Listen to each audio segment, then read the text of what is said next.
You know, politicians say a week's a long time in politics. I think Yeah. you say the same in aviation. Just tell me one thing in the immediate term, the runway closure, how's that going from your point of view? You're getting a smooth operation? It's going really well, actually. We're about a quarter of the way through now. I've never seen so many workers, so much equipment doing a 24/7 job and getting this enormous runway almost rebuilt. When I think of, in the United Kingdom, how long it takes to do a stretch of motorway, they could do with some of these guys helping them. And also, we've got a new runway at Heathrow being built for a Hopefully. £17 billion runway. Again, they need to get our friends here to do it for them. And how many aircraft do you actually have to take out for that? Because We've got 46 on the ground right. at the moment. And what, in terms of a revenue impact, does that have? Is it simply moderated because Ramadan is about to start, or would you ideally not have to do it to that extent? Well, of course, we would rather keep going, but needs must. The effect is, it has been significant in the last week or so during the first part of this program, simply because we had the Easter surge, if you can call it that, and therefore we were, fortunately the flights that we did have still flying were full, but it was a pity that perhaps we couldn't have staggered it a bit so that the runway shutdown was perhaps at the end of this month rather than, but then again we had to think about Eid after Ramadan, about June the 3rd, 4th, so they tried to fix it in that time period. Okay. Now you have results coming out, I think, in a few weeks' time. Your yearly results last year, you were still profitable, but your half-year results indicated a big dent to profitability. You probably can't tell us that much detail about results as they're yet to be finalised, but what flavours can you tell us about in the last year? I mentioned most airlines have had the challenge of fuel prices.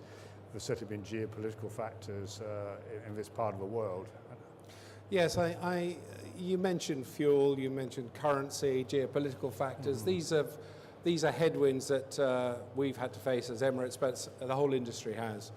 And I remember in IATA at the AGM last year in Sydney, where I was asked a question about which way the industry would probably go in the next year, and I said there would be multiple failures in the periphery of the business, and that's actually happened. The last, of course, was Jet Airways, which finally went under last week or so, although they're still trying to keep it going one way or the other.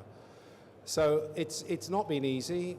In terms of the result, which we will announce within 10 days, we're satisfied that with all those things I mentioned, we've managed to come ahead in terms of a positive result.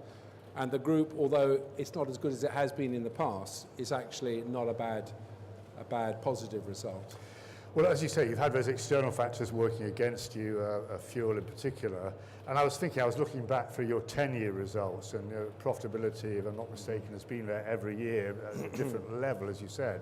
And I was wondering, actually, how much of that is simply the fact you're not an airline who has reached its peak and stopped. You're constantly growing. You're adding what for some airlines would be their whole fleet, a few more 777s, some more 380s. So there is always that growth factor and adding new and immature markets, I guess, which again dampens some of the results. Of course, and we've lost, during the course of that 10-year period, quite a few of our regional markets, which are high yielding, of course, I could rattle off a few. And they still are dormant to us. And the trick then was to expand the network into areas that were not without risk, simply because of the currency movements adverse against the dollar.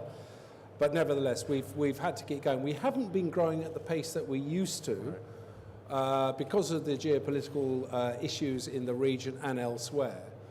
But nevertheless, that's given us time to take stock of what the network is going to look like in the next 5 or 10 years, what the fleet fit to that network is going to be, and the type of aircraft that's going to be fit. So we've spent a good 9 months now knocking down the network in its future size, when it's fit for purpose, in what Dubai needs and what the airline needs to go forward. And we are at the end of that exercise now. So we've got a fair idea of what we're going to do now over the next 13 years. Okay. I'll come back to that point about fleet, because I think it's going to be a major area of interest. Just one thing on fuel, Tim. particularly in this part of the world, fuel price up and down is really very much for a carrier like Emirates a double-edged sword. If a fuel price is down, of course, it saves in operating costs, but it's such an underlying source of demand with the oil, petroleum extraction industry. What, on balance, is the right place to be with fuel? Well, it's an interesting paradox because, as you said, when the oil prices were high in the past, you get a lot of the hydrocarbon supply chain and all the businesses associated with that traveling regularly. And as a result of that, you deal with the high fuel cost because your yield is so much better, particularly in the premium cabins. What happened last year when the fuel price came down to $55, the former didn't happen.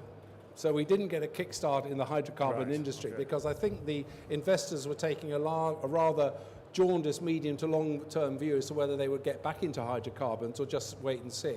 And as a result of that, we didn't see the yields really improve. We did see volumes come up for other reasons. So it's anybody's guess as to what may happen.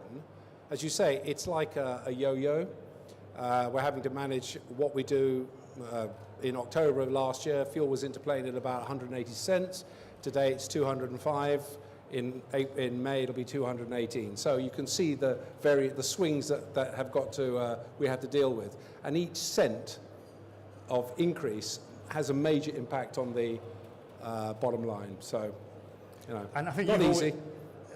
I may have got this wrong, Tim, but haven't you always said that you saw fuel long term at roughly 75? Was it about $75 a barrel, which is more or less where it is fluctuating? I've always thought, frankly, I think 70 is too much. Right. And I think the global economy needs to recognise that with the supply dynamic changing, particularly as you've now got this Permian Basin producing large amounts of shale, that the supply side of the equation has completely changed. Now, what you're getting at the moment is anomalies. You've got Venezuela, you've got Libya, you've got bits of Syria. These are causing spikes. But if you get a degree of stability, I think we should be working between 50 and 60. I did say 70 for many years when I was hoping that the yield would stay high in the premium cabins for the reasons I just said. Now I'm saying 50 to 60 would do very nicely. Thank you very much, if anybody's listening. And biofuels, do you think they're really going to become a serious contributor to airline fuel requirements in the short to medium term? Yeah, we are a company that does the environmental thing really well. We take it very seriously. In terms of the power that you can derive from biofuels on the scale that you need to supply the industry, we're nowhere near that yet. I'm not saying it's early days, but there are lots of other things the industry can do with regard to neutralizing its carbon footprint over time. The engines and fuel are one of those things, but we have low-hanging fruit, which we should go for first. Okay. Coming back to some of those broader themes of geopolitical, we're both Brits. Maybe you managed to spend more time away from the older mother country than I do, but of course the Brexit subject is still going on, good or bad. It should have been put to bed a few weeks ago. Do you perceive that's having an effect or a balance of effects on your business in general or business in and out of the UK market? Surprisingly, our demand has been robust in the European markets. I think people have just got a little bit fed up with what's been going on. But don't forget, it's not just about Brexit. The European project is a challenge project, and we can see now in the way the politics are playing out in Europe, and will do over the next week, 2-3 weeks until we get the European elections. So there is a degree of instability in the market. So one thing's for sure, the leisure segments, probably because of that, remain fairly strong. Although I do hear that the Brits are staying in England because they think they're going to get a summer that they got last year, this staycation thing.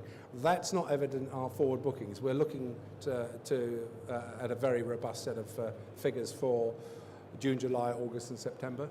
I was talking to a couple of UK airports, and they were saying, the London market inbound was quite buoyant because, the pound being down, London is exceptional value, but that may not be the same case in the regions, like Scotland, for example.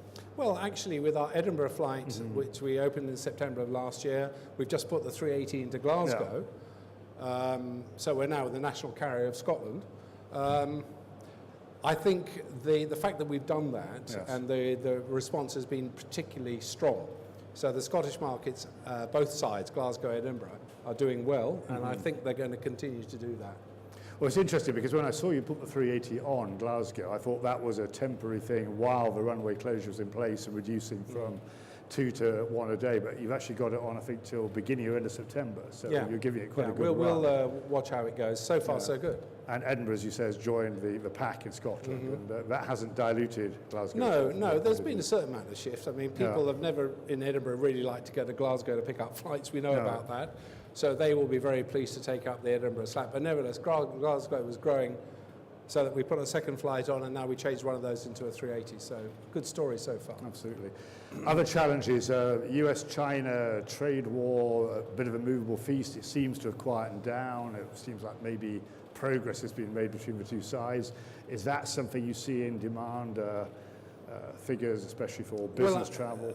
You know, it's important that there is a conclusion to it. Yeah. Because global investor confidence is causing, or lack of it, I should say, is causing a little bit of a slowdown. And add to that, potential fuel price increases, and we're in a pretty fragile state at the moment as the global economy. If the Chinese and the Americans get a reset with regard to trade in place, then I think we've got a fighting chance of seeing the global economy starting to move. At the moment, everybody's biting their nails thinking what's going to happen. In freight, for instance, surprisingly, despite all of this, we've had a very strong year in cargo, air cargo. So again, there are some paradoxes out there, but nevertheless, I think the global economy does need a little bit of TLC at the moment. It would help if the Chinese and the Americans agreed something. Let's see what happens. And the US again, since we had the current incumbent in the White House, we had a lot of noise. I think not long after we were speaking last time, possibly in London, really affecting carriers like Emirates, both in terms of security policy, what items could be carried on board. Separately, the US Big Three, so to speak, a lobbying campaign about Gulf carriers in terms of competition. Has that gone away or at least quietened down? The security issue seems to have been addressed. I think on that particular point, we are very, very compliant, more than 150% compliant with what Homeland Security, TSA require. We have a very strong relationship between our group security in company and the authorities in the United States, and I think we tick the box in just about everywhere that they require us to do. So we're not concerned about that. As far as the aeropolitical side of things is concerned, I think the American focus is somewhere else at the moment. The notion that they keep on banging on about subsidies and Gulf carriers, etc., it's when the noise stops that I worry. It hasn't, so I'm not worried. Okay. And I see other carriers that are maybe getting more attention in this part of the world at the moment, who are investing in other carriers outside the region and then flying to the US.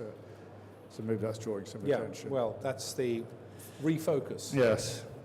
In terms of Fifth Freedom operations, that was one of the points that was argued about. And did Emirates say, right, we're not going to do more at the present time, or has there been an actual agreement to say that will be a more limited line of development in the future? No, actually, this was misconstrued. That's putting it mildly. The record of discussions as a result of the meetings we had with the United States basically restated the agreement that we already have with the United States, which is an open skies agreement in all areas. And both parties, both the United Arab Emirates and the US, said, we want this to continue. No such undertakings were given with regard to Fifth Freedom operations, and we remain able to mount those as and when we wish to. And the Milan-New York operation on our daily 380 and the Athens and Newark operation on our 777-300ER daily are both doing extremely well. The temptation is to do more. But at the moment we are, as I said, the reevaluation of the routes, the network, Shape, size, fit is all under the microscope at the moment. As I said, we're closing out on that. Is that going to say that we will no longer look at fifth freedoms across the North Atlantic or elsewhere? No, it doesn't. Or elsewhere. We could do it where we have the aeropolitical rights to do it. And where we see gaps in the market, let's be quite clear. Between Athens and Newark, when we started flying, there were no flights between Greece and the United States, full stop, in the winter of every year. Everybody had to go over intermediate European points. In the case of Malpensa, New York, they also stopped flying. The United States carriers, Alitalia was never there. So these were huge holes in the market, which we simply stepped in and filled. And that's the kind of basis of what we look at in the future. I mean, Athens, I think, it's a very interesting European airport because, of course, it's had to deal at a country level with the sovereign debt crisis. The old Olympic Airways airlines disappeared, ending up being subsumed into a smaller private carrier. Yet their success seems to me, as an airport, which must help the economy, precisely because they've been so open. They've worked with you, they've worked with other carriers from the region. They've got, I think, all the major European low-cost carriers have got bases now. Yeah. I mean, I wonder if it's a model to other airports that are languishing with maybe a weak home carrier that's doing very little for them.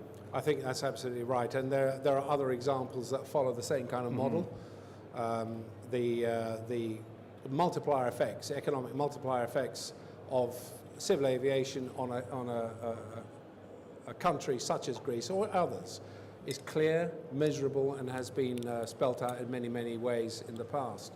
Greece is no exception to that. Yes, it has had and still has a number of problems.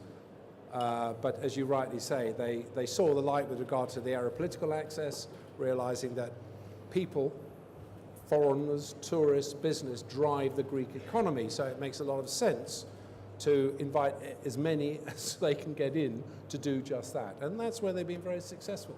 It's interesting as well. I mean, Greece is a part of the EU. Just coming back to my reflections about Brexit, I wonder if we're going to get a two-speed or a two-attitude Europe, assuming the UK does indeed do what the vote mandated to leave, and the UK having always been very open to competition and freedom of entry, whereas other people, particularly on the French side and German side, being so much against it. I wonder if this is going to lead to a slowdown or more efforts in what is left of the EU to, again, close the doors on people like yourselves to further develop? Well, I don't know. The United Kingdom is one of those countries that has recognised the criticality of air service agreement, whether they're protecting their national carrier, which, by the way, is a public listed company. So they're not really interested in looking after the interests of British Airways as a government. What they are interested in looking at is the well-being and the development of the United Kingdom economy, including Scotland. So that the fact that we have 19 flights a day into the United Kingdom, most of those are 380s. When you look at our French operation or our German operation, they're significantly smaller. Then you look at the way the United Kingdom economy, Brexit notwithstanding, has moved in the last few years. It's really outperforming all forecasts, including the Governor of the Bank of England. This is part and parcel to the openness of the UK. So as they move beyond Brexit, if they ever get past that, the DNA of the United Kingdom is openness and willing to engage and get business done. If the Europeans choose to go the other way, and that could have an effect on the aeropolitical access to multiple countries within the European Union, it'll only slow them down, and actually their pace of growth will be retarded as a result of that. They have enough problems at the moment. We're trying to get this project to work with 27 countries, well, 28 if you call the United Kingdom in it. The smart thing to do is open it up as best they can and take the risks with regard to preservation of national carriers, if that's what they want to do. But the benefits seriously outweigh doing that by all the things I've talked about. Well, another thing that made me think of in Brexit, one of the challenges that, in particular, of course, UK registered carriers have had is the issue about ownership and control and EU shareholders and traffic rights and so on. And IAG, who's been somewhat in the spotlight of some journalists about whether they are accepted in terms of their current structure as far as the EU is concerned, Willie Walsh has of course said this is anachronistic, this era of who owns what, it's of the past. Absolutely. And I noted that the UK government, who I'm sure you've read the whole document, the Aviation Policy Review, is taking that same view. And it does seem amazing to me. We're in an industry which is truly global, is all about global every day, yet we have this localization and this fixation about ownership. What is your view on the way that will play out, Tim? I don't know. I've been in this business an awful long time now. And in that time, I've seen the globalization, liberalization, and reset of thinking over the last 20, 30 years, and how multiple industries have globalized, internationalized. You've seen the M&A cross-border going on in telecoms, in power and utilities, in banking, just about everywhere else. But there is this block, I don't know what it is, that the airline industry cannot be part of that. And therefore, you'll get the likes of Rod Eddington, who preceded Willie Walsh as the CEO of British Airways, and latterly Willie is saying exactly that. This is a global industry. It needs to be invested quite heavily. It has a very high capital level of capital investment. And the more access you give to foreign investors and therefore ownership, equity holders in those countries, the easier it is to raise the money that you need to do this. If you are constrained by sovereign requirements, then it shapes the DNA of the way people think in that particular business. Not only in the airlines that are representing the countries that they come from, but in the DNA of the civil servants and the government entities that are directly engaged or spliced into the aviation sector. So it's always been there. And one thing we did with Emirates right from the start, and I go back 36, 37 years now, was we realized that this aeropolitical structure, this think, needed to be changed. And we banged on about the multilateral approach to aeropolitics. And we were able to persuade a number of governments, and latterly the Americans created the new liberal approach to open skies in the early 90s, and that caught on, fortunately. Now you're seeing a little bit of a kickback. A little bit. That has to be dealt with, but one of the casualties of that is people are starting to look at ownership, control, and say, actually, no, we really want to keep it in the hands of our citizens. So is that going to go away in the future? I think we have a bit of ground to make before that changes. One hopes that there will be liberal thinkers, people who will drive the thought in how all this is going to work, and they will get listened to. At the moment, there is a concern on the west of the North Atlantic, where we see things going slightly the other way, and the European project, which also has its issues, as I said, and we have a resurgent China, which has its own agenda with regard to what it does with its carriers. So all this is changing and causing a little bit of concern amongst certain governments. Well, you alluded to jet early on in India. I mean, that, again, is another market which on the one has phenomenal potential. We've seen some of it, you participate in it, but it looks like, again, it has a long way to go in terms of the regulatory approach. We have Air India still being propped up, by the state. We have complexity about traffic rights for bilaterals that still, though they've opened up, are not completely open. Jet, if I understood you rightly, is not likely to come back. It doesn't look to me like it's going to.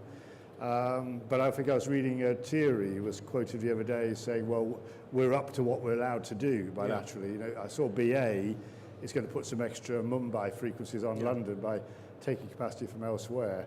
Yeah. What's your view on the Indian market? I mean, it's an important one to you, and you could do a lot more for it, I guess. Well, all I can say is it's one of the fastest growing markets in the world. Its GDP remains in the right place. They've got elections going at the moment. Let's assume that this current government gets a renewed mandate. There's a lot of things moving in India, except aeropolitics. And everything else. India drives and leads technologies, services, as a country that should be at the forefront. I cannot for the life of me understand why the aeropolitical barriers or restrictions are still there for all the reasons I mentioned about the multiplier effects. The more you let in, particularly if your national carrier is struggling, and you feel that protecting the national carrier is more important, I'm not quite sure where that works. It is clear that when the low-cost carriers came onto the Indian market, Indigo, of course Jet was one of the forerunners in the full-service operation there, latterly SpiceJet, there have been casualties. Kingfisher was one. Sahara, if you think back in those days, SpiceJet itself was a casualty at one point. It's surprising that it can't seem to work. Within the domestic market, yeah, it's difficult because they're all at each other's throats. Of the international market, the demand in and out of India is huge. And so, as Thierry Antinori said recently, we are right up to cap. We'd love to double the cap if we could, but it's in the hands of the government. And hopefully we can persuade them. I mean, this has surely got to be a pivotal moment. They're struggling on with Air India.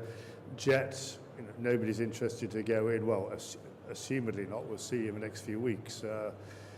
It's got to be the ripe and right time for them to actually well, all I can say is approach. We're on it, Yeah. and we will pursue this. Once the election dust has settled, whichever government gets in, we will be there to say, look, why would you do this? There are a lot. We can demonstrate how much business we bring to and from India, not just from Dubai, but that's pretty robust, but beyond, which the Indian carriers do not serve, and in many cases other carriers do not serve, to the level of frequency and production and style and product that Emirates does. And it's a brand that is hugely aspired to by the Indian travelling public, because it is one of great quality. I'm not blowing the trumpet of Emirates too much, but it is great quality, it's reliable, it is a high frequency operation to many of the points out beyond Dubai that they can rely on getting to. So we can bring people from 10 or 11 stations, and if you bring Fly Dubai's network into that as well, we have a prolific presence, and we can actually do a lot more than we're doing at the moment, if they let us. And linking to another growing economy, actually Africa and China. I mean, China, you mentioned, it's just a powerhouse. It's hard to comprehend the growth there in traffic. Do you see that more as a threat or an opportunity to you? Because I think one of the first times we met, I remember you telling me when you'd launched your Shanghai flight that it went to, I think, a 90% load factor in about 3 months. And of course, it wasn't Chinese Dubai traffic, it was Chinese Africa tapping into your wide Africa network.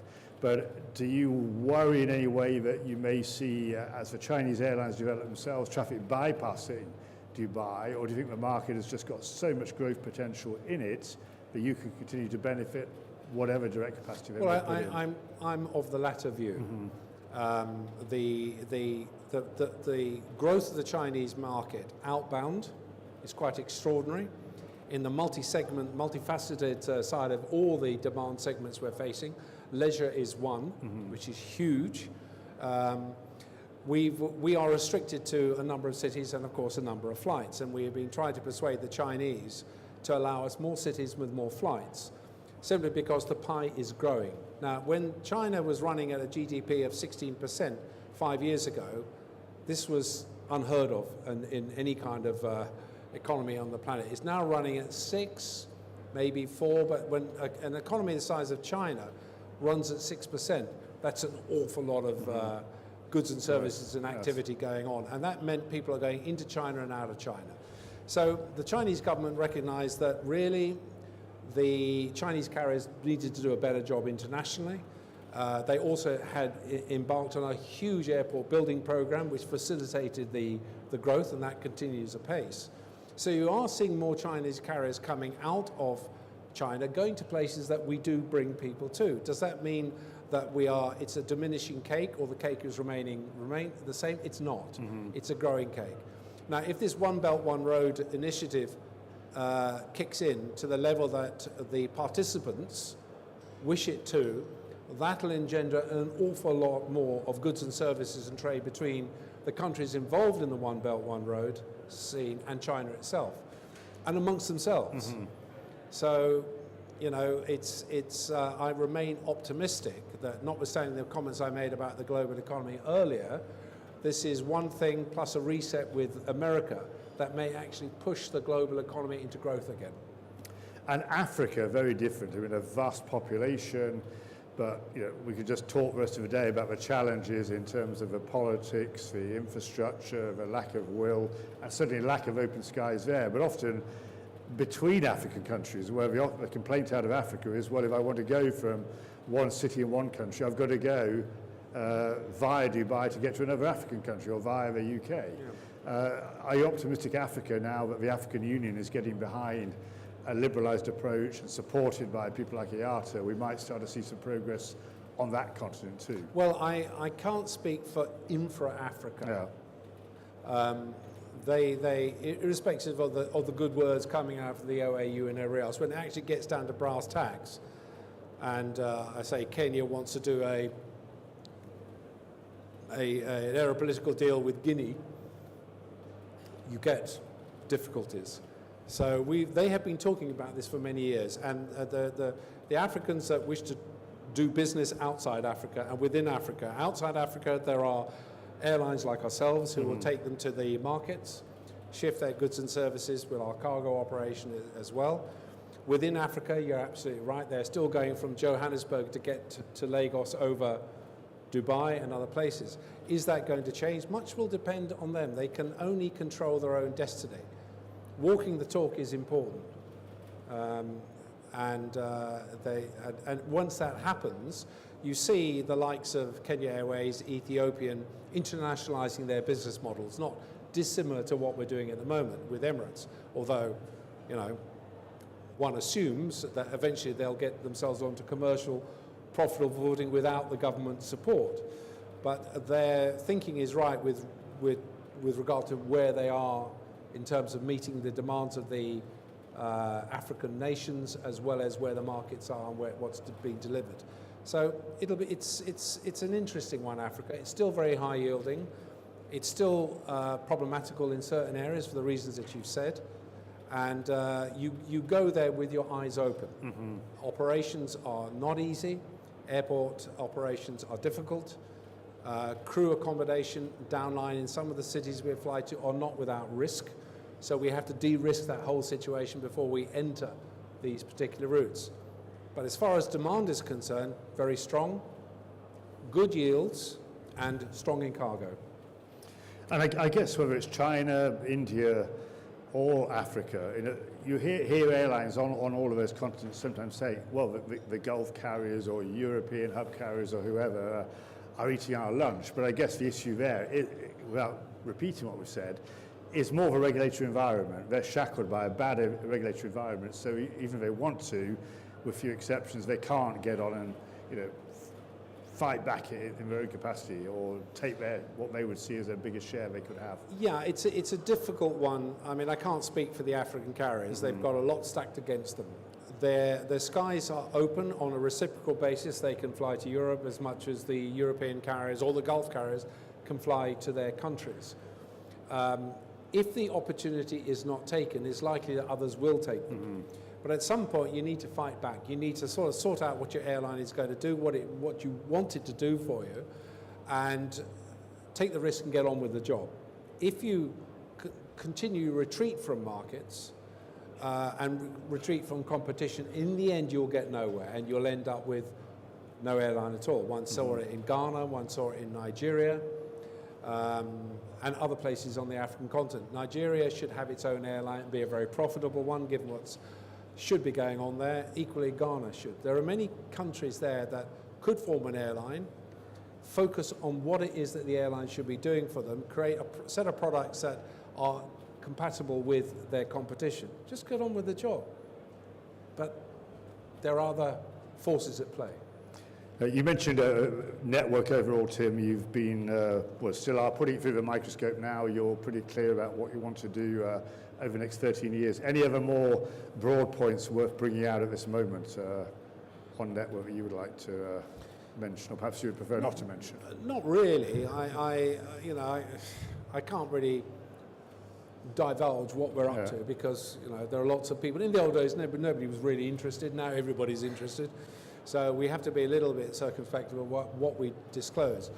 I will say this, it is a network that sees expansion of the business, it sees expansion of the network points, it sees expansion of the fleet, notwithstanding the demise of the 380, which, by the way, is going to be here till the mid-30s, so don't think it's going tomorrow. A bit like the Concorde disappeared. No, it's going to be out there for a long time, and we still have 14 more to take from Toulouse.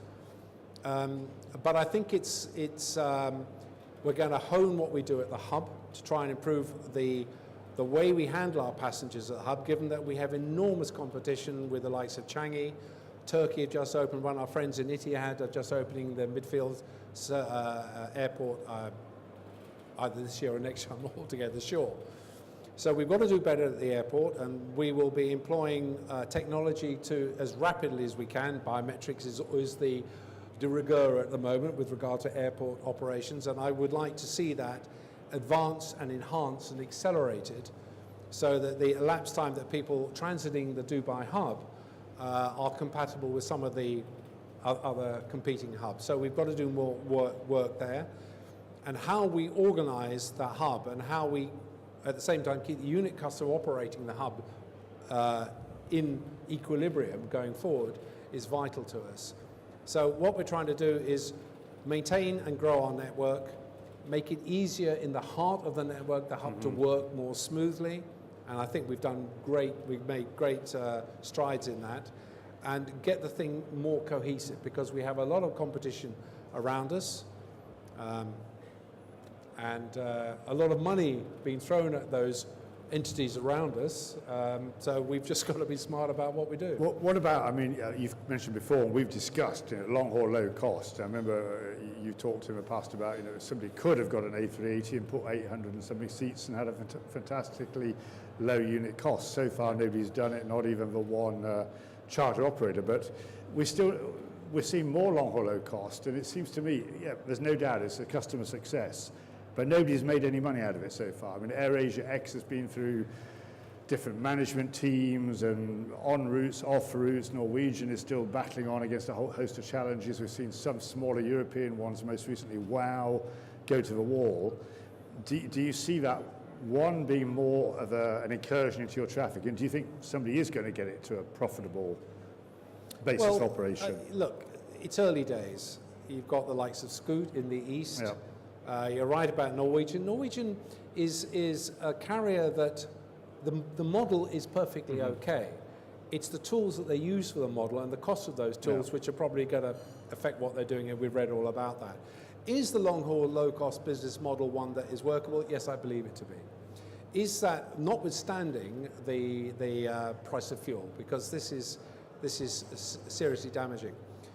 One of the main problems with that business model is that others will challenge it using things like the 380. So it would be relatively easy for us to construct an inventory on the main deck to offer a low-cost long-haul product, which would basically be seat only, and everything after that you pay. So you have a choice of seat only. You could then have normal economy and premium economy. So the range of products, given the amount of inventory we have on the 380, and to a lesser extent on the 777-300s and the X's coming, allows us to eat into that market. And we're seeing some on the North Atlantic, aren't we? Some of these basic fares. Well, you've seen IAG do it. I think it won't be long before the others follow, and others have set up their own, like Level, and I'm not quite sure what's happened to June. I think that's died. I think June's going. Yeah.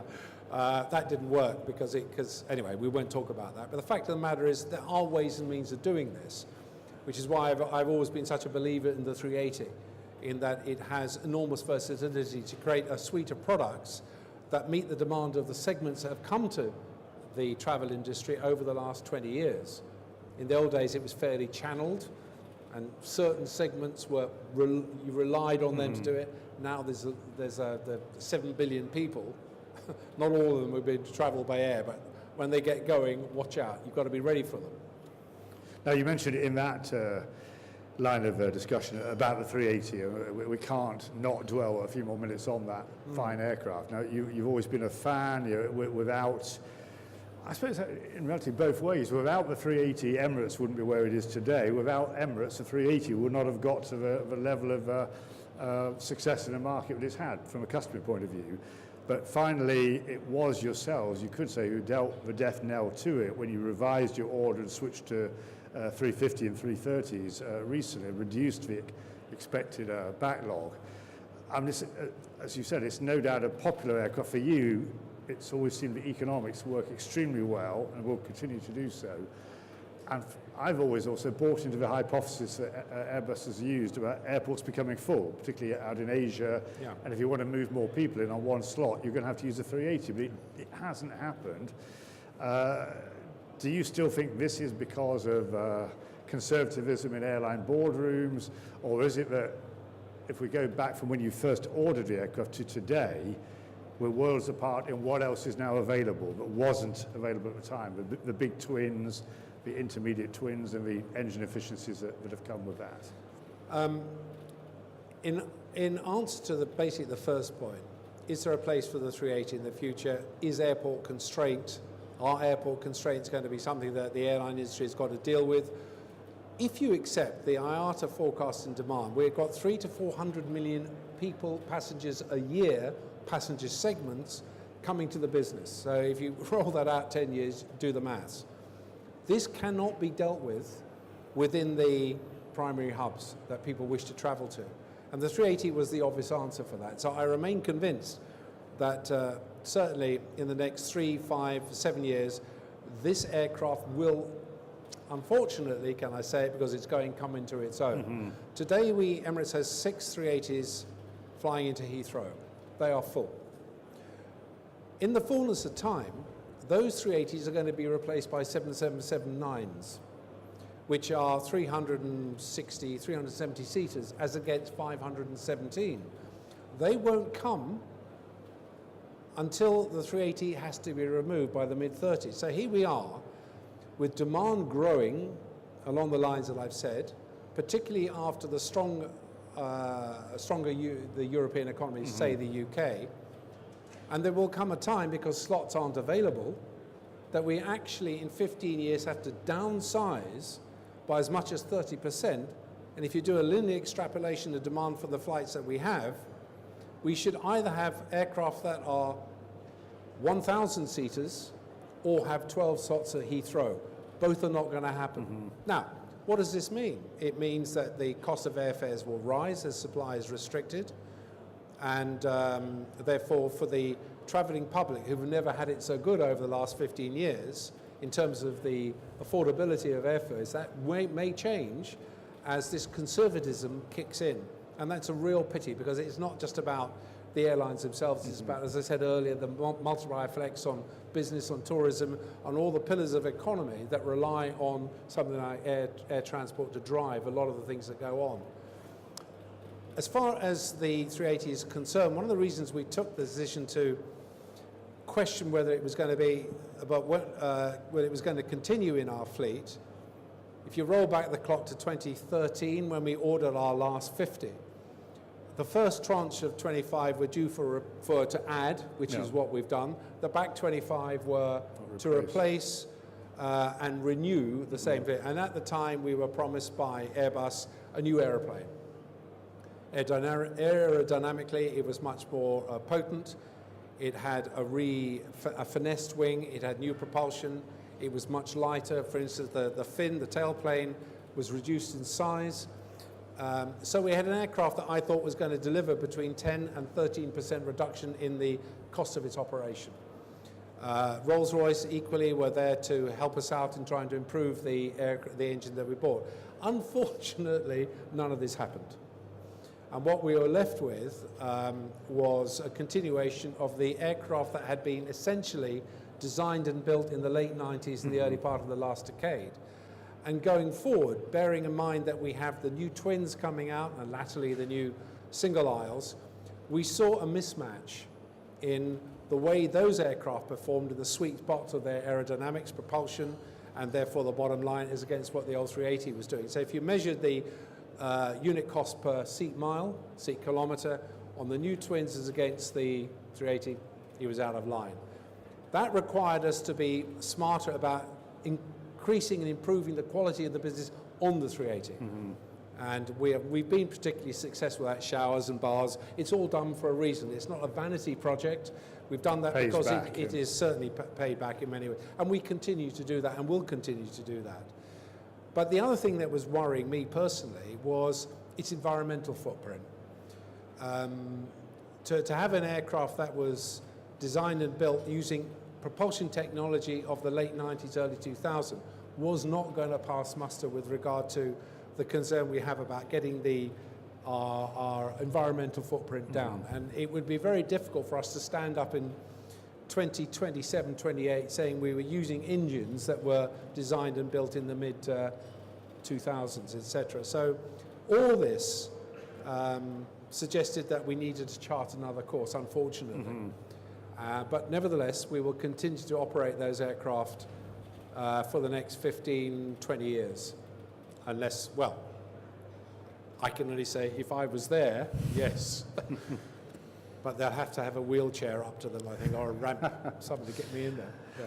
But I mean, the other aircraft that are coming in, I mean, as you said, the 777X, the new version of the trusty 777, especially 300 long haul, you're going back where you were anyway, with smaller wide bodies, with the 330s, the 350s, the 787s coming in, and the industry as well. You know, all we hear about is long haul narrow bodies with 321 LRs and 737 Maxes. But again, it seems to me it's hard to predict exactly the trajectory because of capacity issues. You know, maybe everybody wants a local airport on a small, risk-free or lower-risk aircraft, but there isn't the capacity to support all of that.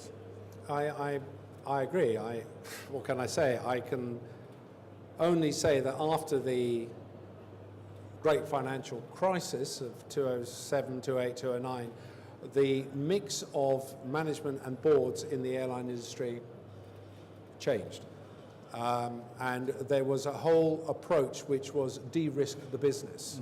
De-risk the business as far as shareholders are concerned, share value, market cap, etc., etc. And the smartest way to do that was downside and do not take on aircraft that have high upfront capital costs, cost a lot of money if you don't believe they're going to be, your marketing commercial teams are going to be able to fill them. So you see the growth of the single aisle in terms of basically derivatives, and the 321neo LR was the latest one of those, the Max was another one. And these are coming in at a time where they are increasing range. They are hoping to tick the box with regard to the points that they link, and therefore that's okay. What worries me is that there is no room for growth in all of this. And it's about time that the manufacturers turn their attention to the short and medium range aircraft to do what it is that basically what the traveling public wants, under the design rules that they are so good at doing these days, to get and optimize a new aircraft. Now, you've seen Boeing with what they call the NMA, the new mid-size aircraft, quite where that's going at the moment. But that is the kind of thing that needs to go on. You can continue building derivatives for so long. But in the end, the derivative aerodynamics are going to bite you where you don't want to be bitten. And you have to make the changes. These days, with the development in understanding of wing technologies and aerodynamics, given composite production, and Boeing and both Airbus, Boeing have realized this, they can get far more out of a wing built of composites than they could in the old days. It's lighter, its lift drag characteristics are much better. So they need to bring these together into medium short-haul aircraft rather than keep on banging on about derivatives. Well, just a point on derivatives. So obviously, we have the challenge around us at the moment about the Boeing 737 MAX, which the 737 is a trusty aircraft that's been around over 50 years, but currently giving Boeing its biggest ever challenge in terms of customer relations, traveling public, indeed pilot force. Did that take you by surprise in terms of the way things are playing out at the moment with the MAX grounding after 2 tragic accidents in the very early stages of this aircraft's career? Well, obviously, it caught us all by surprise. Yeah. Boeing is a company that has an outstanding record, not just on safety, but on technology and improving outstanding aircraft. We've been flying them for I don't know how long now. For those of us who were in the 50s and the 60s, Boeing were out there with their Stratocruisers, then the Jet A, the 707. These aircraft were game changers. Mm-hmm. And Boeing has always been at the front of this. I have my views with regard to the continuation of derivative designs, and that applies to both sides of the Atlantic, not just Boeing. But in terms of what has happened with regard to the MAX, hugely unfortunate. I think Gaith was saying yesterday that, and I believe this, Boeing will sort it and get this done. And that'll happen sooner rather than later in terms of what they're offering. Whether the regulatory authorities across the world will accept that and want to do their own tests may cause a slowdown in production. Will it come back to market in its current form? Yes, it would help. I think the President of the United States says it needs a rebranding. But it's a 737. The 737 has an outstanding track record. Boeing has a great record in terms of what it does. I've had first-hand experience of the way the Federal Aviation Administration has delegated regulatory power and authority to Boeing people. And I can say quite safely that they are extremely difficult to deal with when they wear the FAA hat on. There is no way that you can overrule them, hoodwink them if you like. They are absolute zealots when it comes to performing to the FAA requirements. Now, in the case of the MAX, I don't know quite what happened there. I'm sure time will reveal it, but I'm confident that what they did, although that will be now subject to review by the United States government, was of the top quality. So it's only time will tell. But essentially, the 737, 200, 300, 500, 700, 800, 900, 800 MAX, 900 MAX. This is a long line of tried and tested aircraft. After all, we go back to the mid-60s. So they'll sort it, and I think they've just got to get over the stigma attached to that aeroplane. But once they've made it safe to fly, it will be safe to fly. Tim, we're running out of time. I've still got a pile of questions theoretically to ask you.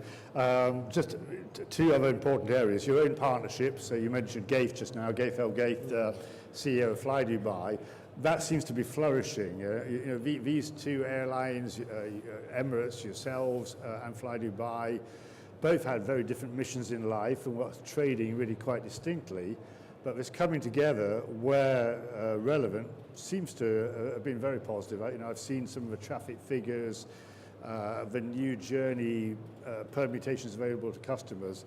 Tell us the latest on that, if you would, Tim. Well, when we last spoke, it was early days. Mm-hmm. You're right. There was a certain amount of mutual value destruction by continuing to compete against each other and overlap.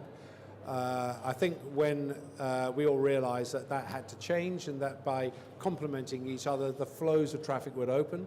So when we got together with Fly Dubai in a far more meaningful manner that the shareholder required us to do, it opened up 100 destinations for us. Many of those, of course, we wouldn't fly to anyway, so we were able to get the flows going across the network, and the results have been particularly good. A few months ago, we brought Fly Dubai into the southern terminals. our own terminals, to integrate them far more seamlessly into the ground product. That's worked very well, and we'll do more of that. So I think in the next few years, you'll see Fly Dubai and Emirates being a far more integrated entity, retaining their own brands, doing not their own thing, but they will still be working independently in certain areas, but certainly joined at the hip in many of the others. But I was going to say that's got to be an important point about working independently, because certainly, as you and I have both seen in Europe, there have been traditional airlines or legacy airlines who've created their own low cost, almost in their own image, and then just as the adolescent is beginning to find its way, they've suffocated it, brought it completely back in. I'm not suggesting that Emirates is in that same category, but the way of running a low cost can be quite different. And we've talked about Emirates being a nimble airline, a fleet of foot, but it is different. So you wouldn't want to maybe lose some of the new approaches that they've brought. Maybe add them into Emirates' own. I think that's right. Our DNA has to remain as it always has been. We've got to drive this business forward. We've got to innovate. We've got to continue to attract the business, not only the business that's been traveling with us, but others. We've got to deal with the competitive nature. There's a huge amount of catch-up that's gone on in the last 10, 15 years on product.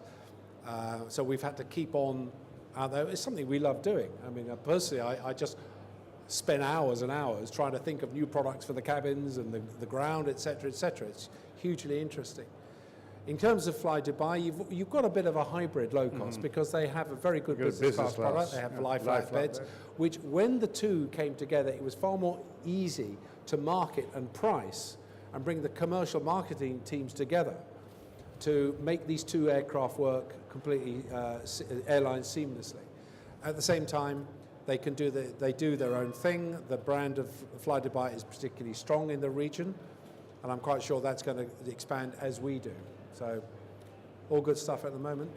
And you have a big partnership. I mean, there's more partnerships coming along, but Qantas is into its second iteration, second 5-year period. Now, some media coverage would suggest, oh, well, it's over because Qantas is now flying non-stop Perth London. But of course, while that seems to be working very well for them, it's a small aircraft. It's a 787, which they put on in place of a 380 into Heathrow. Yeah. That doesn't really sum up the relationship, does it, in terms of the dynamics of the benefits to both parties? I remember when Alan Joyce and I sat with the teams, about 2012, we were talking about the way Qantas was going about its international operation, and it was giving him huge problems. At the time, he'd been to Malaysia to try and get a deal with the Malaysians, latterly Singapore, and so we appeared on the scene. I remember saying to him, and one day, Alan, there will be wide-body twins flying that you will be able to reach.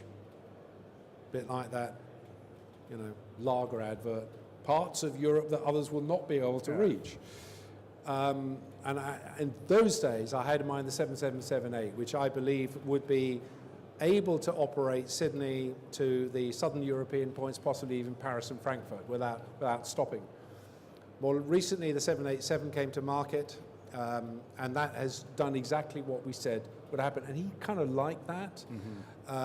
And so you're right, they constrained their capacity by putting a 232-seater on Perth London, serving Melbourne behind it. So the automatic, a lot of the business that was on what was the QF9 and 10, which went over to Dubai on the 380, shifted to us. Well, thank you very much. We're very happy about that. But don't forget, we have a very close relationship with them, which ensures that everybody gets value out of this. Now, when they took that decision to move over Singapore and away from Dubai, with the 380 one today and this one going, naturally there was a shift to Emirates, but at the same time, they are our major marketing agent. So all the business that was going on then that came onto us, they took a cut because they sold it through their FFPs, etc. So by doing that, Alan was able to ensure that value still flowed back into Qantas, but freed off his 380 capacity to go on the north-south axis into, the Chinese and Japanese and Asian markets. So it was quite a smart move, and as a result of that, we are able to move forward in a manner so we've renewed the agreement. We had a meeting a couple of weeks ago. just to see how it was all going, and everybody's happy. So far, so good. Tim, I think probably the last question for me, and I'm going to take advice whether I can allow a couple of the people in the audience to put a question to you. You mentioned you love looking at product changes, and the big one that everybody's waiting for with bated breath is premium economy. You've had that in gestation in your mind, maybe even agonized about it for a long time. Is it a trade down or a trade up? You've decided it's a trade up, and it certainly seems to be becoming a more and more money spinner for those airlines who've got it. When do we expect to see that coming into service, and can you say any more about the speccers yet, or is it still under wraps? The 380s that will be delivered next year will have premium economy in them. The 777s that also come next year will have premium economy in them. We know what we're going to do. We've done all the furniture designs, configuration design, and the product design for that. The question is how you do it and when. Because if you have one aeroplane flying around, it's not going to really work. Your distribution systems can't cope with that. So we've got to get a small number of airlines that aircraft that allow us to operate and open them on routes that will support that. And we're looking at that. Certainly by the back end of next year and into 21, the airline will be running through a major rollout of premium economy. And you're absolutely right. We're hoping it doesn't cause a trade down. I believe that it's more likely to cause the trade up. It won't, of course, have flatbeds or anything like that. So for a business passenger to trade his or her flatbed for a sleeperette may be a bit of an ask, we hope. The price points of the premium economy will sit above the higher echelons of the economy, but well below business. So in the end, we're hoping that it'll work. As you rightly say, others have tried, it's tested, and it's worked for them. I see no reason why, when Emirates introduces the 380 with premium economy on it, why it shouldn't be another outstanding first. We've even club-eyed, if you can use that verb, the cabin. So it really looks a piece of work. We've done a lot of work with our friends in Airbus and Boeing using these technologies that I can design the aeroplane using goggles. Right. Using virtual reality, virtual reality, so we can actually get carbon fiber textures and seat covers, leather, etc., wood grain into the system. So in the end, you've got the cabin in front of you, you take the goggles off and you're standing in a room with nothing in it. It's hilarious. So there we are. I'm just going to take guidance. Lucy, is Lucy around? Can I take, where's Lucy? Got to finish? One question? Okay, this gentleman on the front, if somebody could just get a mic very quickly to him. One quick question from the floor. Can you make your question as brief as possible, and just say who you are if you wouldn't mind? Yeah, sure. Great conversation. Alex Rayner's my name, and two issues that you did not cover, Etihad and the DWC, move to DWC in the future. And what about Etihad? What scenarios, what future do you see with Etihad and your relationship with Etihad going forward? Well, I think we have made our position quite clear, as has Etihad. These are two independent airlines operating to a set of rules that their shareholders will decide what they want to do. In the case of Etihad, I'm not really going to speak on behalf of Tony Douglas, but he has a new set of rules that he is designing the airline to. There is a degree of cooperation in areas that we think will be of mutual benefit. The notion that the two airlines should come together and do all the other bits and pieces, this was a media hair starting to run, simply because we were talking about the way we might deal with fleet in the future and other bits and pieces like that. So that's one thing. As far as Dubai World Central is concerned, the government has already finished the expansion of the first phase. The new terminal was built and it's now ready to go. At the moment, we've got a number of carriers operating there because of the southern runway shutdown. And I think as time moves on, that more of that will be used. In terms of the master plan for the big airport, I think that'll probably slip into the late 20s, early 30s. I think much will depend on the way Fly Dubai and Emirates come together with this plan that I was mentioning earlier, and seeing how that will fit in what we have today and what the overspill requirements will be going forward. But in the end, it's a government of Dubai decision as to what they want to do. Tim, it's always a pleasure to speak to you. Never enough time, at least from my point of view, to keep you energized and sharing your knowledge and experience with us. So, Tim, thanks very much. Ladies and gentlemen, Sir Tim Clark, President of Emirates. Thanks, John.